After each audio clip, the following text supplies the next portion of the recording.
Girl, are we manifesting some trouble? Are you getting into trouble out there in those streets? I don't know, because that's what I'm picking up on.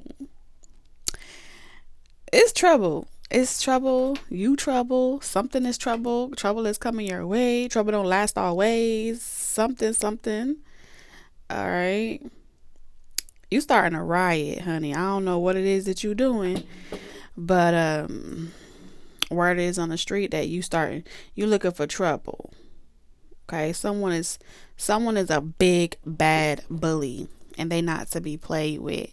But I don't think you got the message because you gonna do what it is that you want to do. All right, because you a bone crusher and you ain't never scared, and you do whatever the hell you want to do. We're gonna put that right there in the corner. Okay, and with that being said, let's get some cards.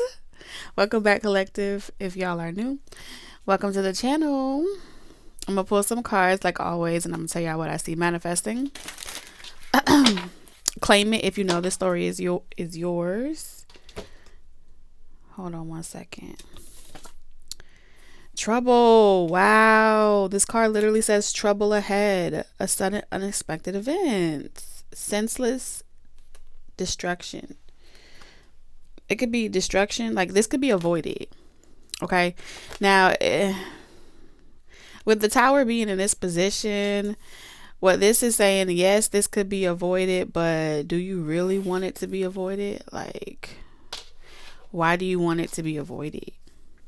Okay, are things working out in your favor to where you would want to go? Usually towers come when there's something that's not balanced, there's something that's not equally being given, there's some type of problem here, and so it's like a divine intervention, and every event that plays out is an event that's for everyone's highest good. You know, when the parent come on the field and everybody is fighting and everybody is victory, everyone is fighting, everyone's bickering, and then God steps on the scene and it's like, okay, I listened to everybody's side of the story and now I'm about to lay down the law. That's when the tower comes. Like, this is God like laying down the law, determining like where everybody's gonna go, how the situation is gonna play out. So there's something about the way that you speak, the way that you think, whatever it is that you do. You got some upheaval happening with your friends, siblings, and your community, your private life. It feels like the way that you live your life in private bothers certain people. They feel some type of way. They feel like you are kind of doing something that either somebody don't want you to do. Your individuality is affecting other people because you moving adjacent to someone. You were moving adjacent and maybe you're not anymore. All right, so these concrete values, or whatever was instilled in you, whatever was ingrained, whatever was conditioned, there are people that felt like you got rid of the conditioning or the imprint that they put on you, that they gave you at some point in your life, and now you doing things your own way. You're acting out of pocket. You out of pocket. Okay, that's what it's saying. Okay, affirm it when you know it's true. I forgot to say that part, because the trouble part, like a bridge over trouble. The trouble part really threw me for a little loop de loop. Like a bridge over troubled waters, I will lay thee down. So we got some type of life event that's about to change everything. Okay. And the trouble that was intended for you is going back tenfold in a particular direction. Your inheritance, you coming for everything you got, everything that belonged to you. And so the psych, the trick, the observation, the intentions, the punchline, whatever the fuck was meant, it ain't meant for you, because you trust in yourself. You trust in yourself above all others. I love this for you guys, collective. I ain't gonna lie, like I be super excited to talk to y'all like every single day. So I really do. I really, really, really, really, really, really, really, really do. Moving on. All right. I had to go do all my chores and make sure I got everything done. I got all my work done. And so I could just sit here and vibe with y'all, hang out with y'all, chill, kick it a little. Told you someone's playing chess. Someone's playing games in your life. All right. Because they want to unveil your secrets, your wonders. They want to know how you do something. How are you avoiding their imprintation? How are you saving yourself? How did you do this? Because they didn't know how to do it. Okay, it seems like something to tell us, this time. So you're in your planning phase. So events that changes everything is some type of plan. Someone takes a move. Take a step back and plan the necessary steps to move forward so you may turn your goals into reality. Okay. So you're in a phase of, like, at this phase in your life, you are retreating back to the drawing board. And you are writing out the plan.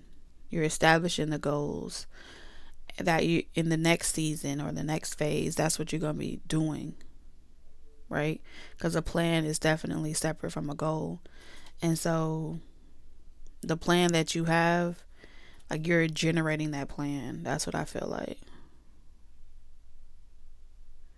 And when it's time to move that plan forward, you'll start to generate the goals, the overall goal or objective, the daily goals, you know what I'm saying? The quarterly goals, the yearly goals. And that'll be kind of like your routine or your system to see the bigger goals. Like, you're going to create smaller goals to see the bigger goals into fruition. That's what I'm seeing here. And that's why I am picking up on, in order for you to focus on your plan, you had to forgive people. Right? Not sit around and wait for them to take accountability. Just forgive them and move forward. People were expecting you to be stuck on hurt feelings, stuck on stupid, because of how deep something is supposed to hurt you, how deep something was supposed to cut you. I feel like someone turned, usually when conditioning comes up in a reading, right? What that tells me is, with family, friends, upbringing, like deep rooted belief systems. So typically, let's say, for example, your parents could have done like favoritism, favorite child syndrome, whatever, golden child syndrome, favoritism, creating a rift between siblings that still may linger to this day. In a relationship context, in-laws could have been jealous of the position that you now hold in their child's life, and they may have done certain things to weaponize your partner against you by getting into their head and triggering certain old belief systems that they grew up on, and in turn having them treat you some type of way or make you, act different towards you, going against you having your own or building your own family, So for some of y'all, it's in that context. Others of you, it's in the other. And then you have the outside world of friendship, right? And so friends, typically that shows up where different hoods, different neighbors, different area codes, different religions, different cultures have their own meaning of friendships. Friendships can have blurred lines where they expect you to fight for them, even if it ain't your fight. And if you don't fight for them, they feel like you an op. And so there's so many different ways that can play up. But whatever triggered someone just right and enough to start to look at you indifferent, attack you, project evil eye, whatever their reasons were, It was coming from a space of fear. Because these people felt like you were, like, they wanted you to feel like, I want you to feel what it feels like to be hurt like this, and it's really weird because sometimes, you can have friends or you can have siblings as well that want the same for you. Let's say that they go through a heartbreak or a breakup and your relationship isn't going through those types of strife. You can have siblings sometimes that feel like, I want your relationship to suffer so you know what it feels like to be cheated on. You know what it feels like. So they'll listen to your problems and they'll sit at the table with you. But really it's because they're waiting for the moment where they get to relish in you being hurt. Like somebody wanted to hurt you and they were trying to play chess in the situation by planting seeds, making moves, moving behind the scenes. And all of this was being calculated. All this was being observed by a higher source, by a higher power, right? And so that higher power is like, hold on, I'm warning you. Don't come after this collective. Don't do this. Don't, whatever it is that you're doing, it's going to backfire you. It's going to put you in a position where you're going to find yourself right back at square one. Okay? So in this dynamic, it seems like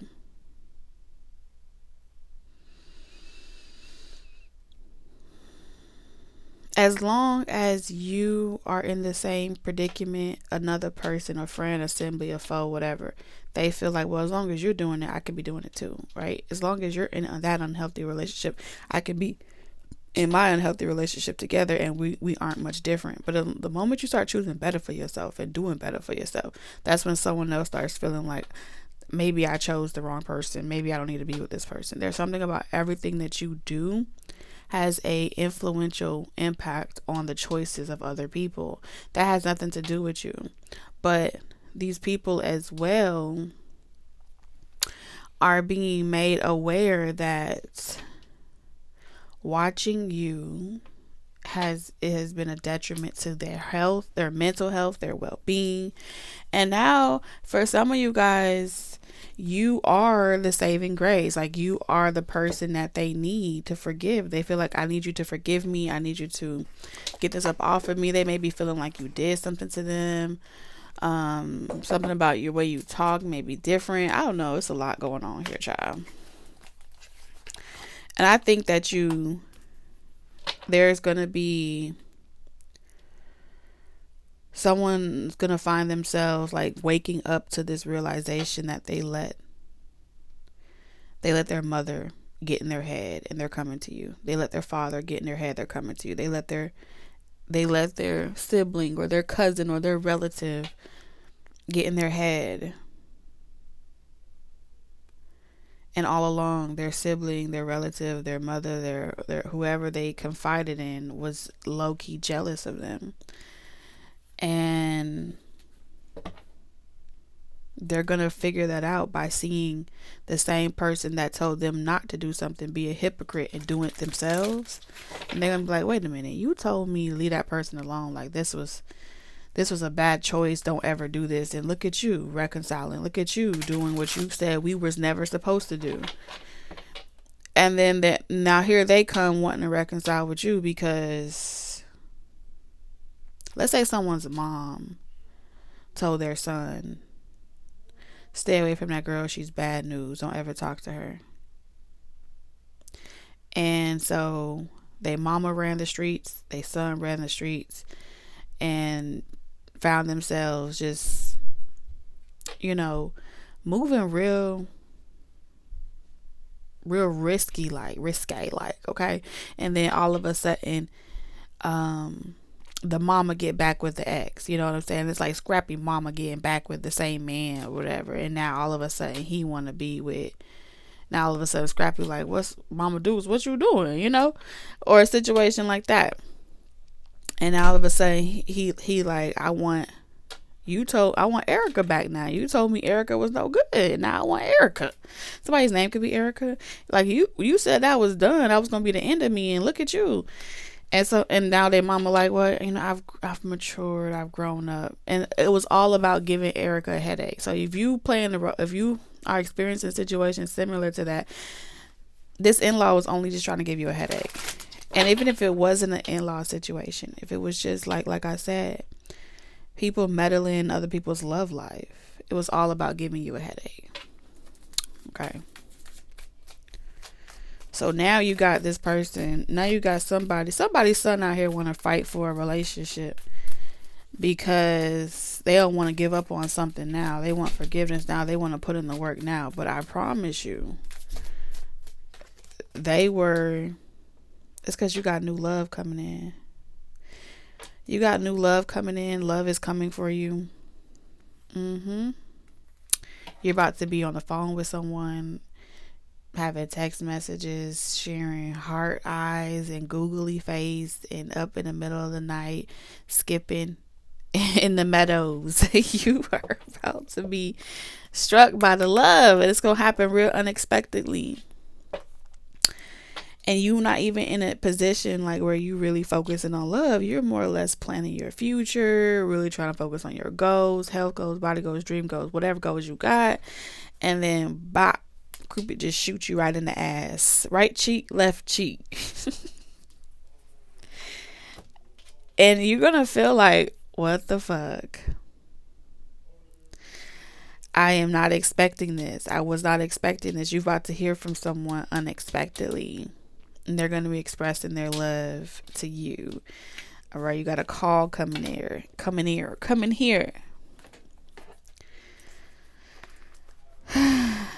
The smell of your perfume. Someone misses your smell. I thought I was immune. Yeah, this your soulmate coming in.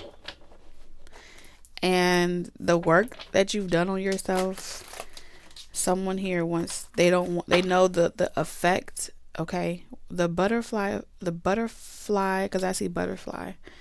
So the butterfly effect that someone has here is someone's about to have the mirror turned on them, and they're about to realize that they were the narcissist all along, that they were the problem all along, and that the resentment that they held towards you, or the anger that they had towards you, it was really appropriated for the narcissist that made them who they were, and that it was being projected and casted through them, and they were being used as the weapon of destruction in your life. Woo! Lord of mercy. Lord of mercy. And when this tower hit and you are having this love ignited with this soulmate, the butterfly effect here is another person's evolution won't happen until you have moved on in your life. These are the events that will play out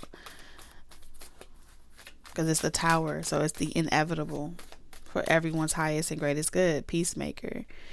Okay, y'all could be in the therapy field. Okay, musicians. What is this?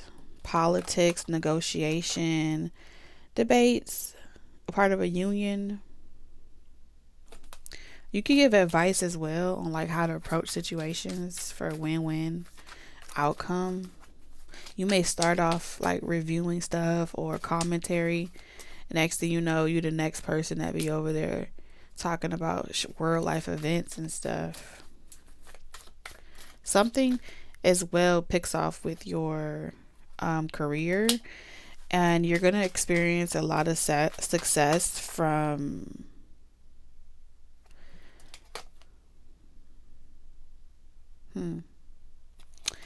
like giving up your, like you already mastered, like perfectionism isn't a thing you suffer with anymore. So if you still suffer with being a perfectionist and want everything to be right, it's not quite the time yet. But if you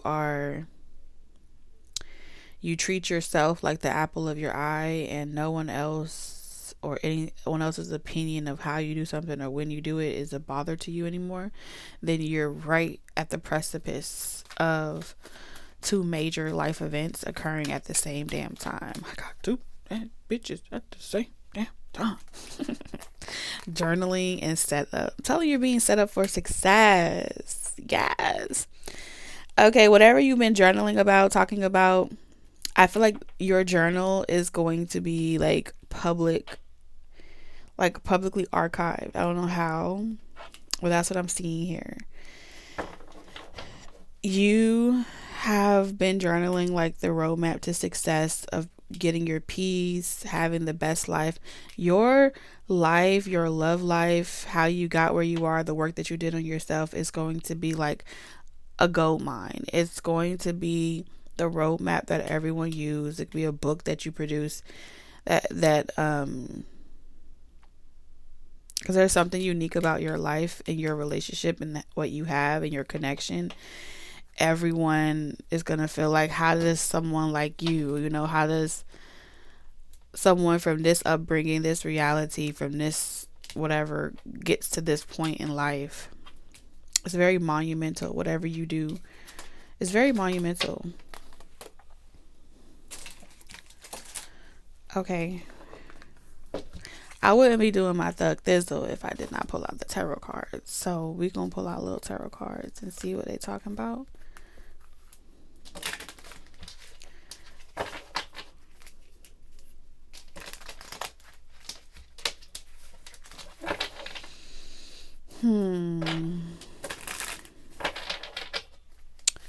What exactly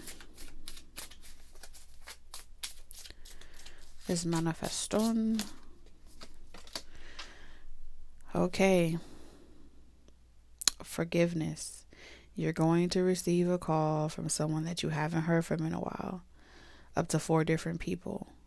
And temperature check. Are you in a position? Are you in a moment? Are you in a space, a headspace, emotional space to talk? It's like, I want to talk. Can we talk for a minute? I want to know your name. I think the initiative that this person takes to reach out to you, it may come in the form of a text message. You will be pleasantly surprised to see. I think it's going to start off with a text message, and this person will call you. And this person, it's like, you know, like the hello text, or I think they may call you and then text you later. It seems like small talk. Okay. I see someone, hitting you up on some small talk context. But it's out the blue. Like, oh, wow, I wasn't expecting you, Tower here. I wasn't expecting you to text me or you to call me. Like, someone wants to know, like, if you still are mad.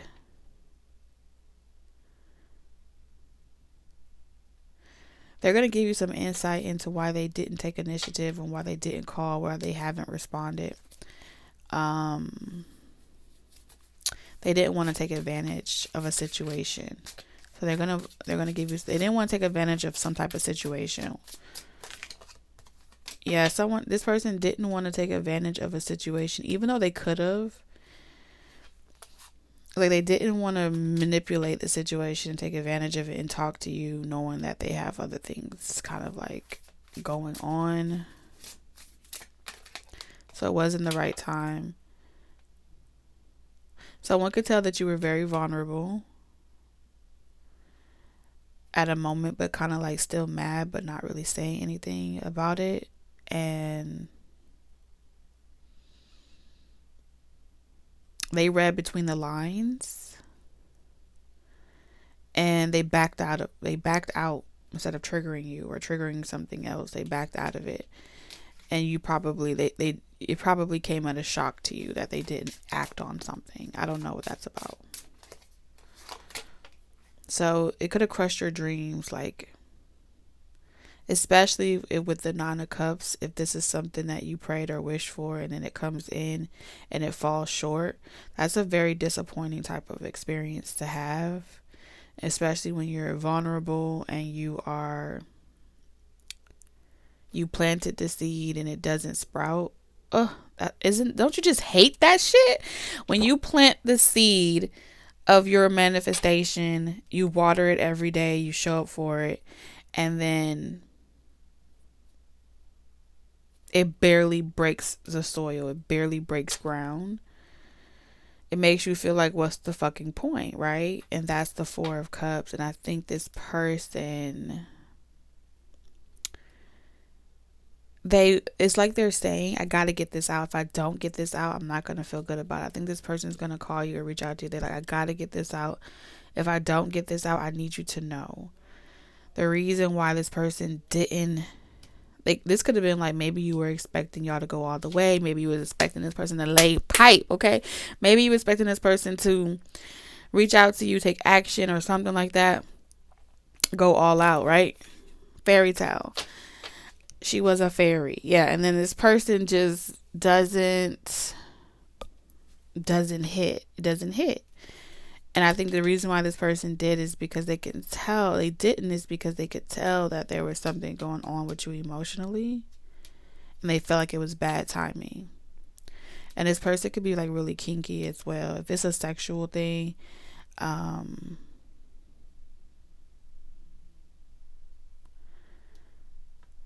yeah, they wouldn't want to experience an interaction with you where you're emotionally avoidant, because that's a different type of manifestation, right? When someone's emotionally avoidant but they still do the deed or they still do the do, you're pretty much generating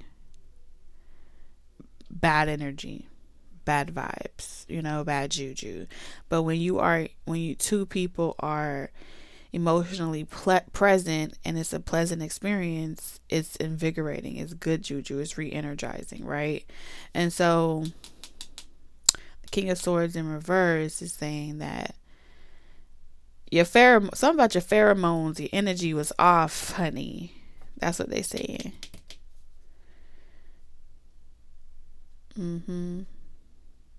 Like, this person could tell that you were mad about something, and if they wanted to, if they didn't give a fuck about you, they would have came in and just took advantage of how open you were. It's not fair game if you are that open, and they maybe they knew that they had their own disappointments with you, right? But had they continued dealing with you or talking to you, it would have just been like,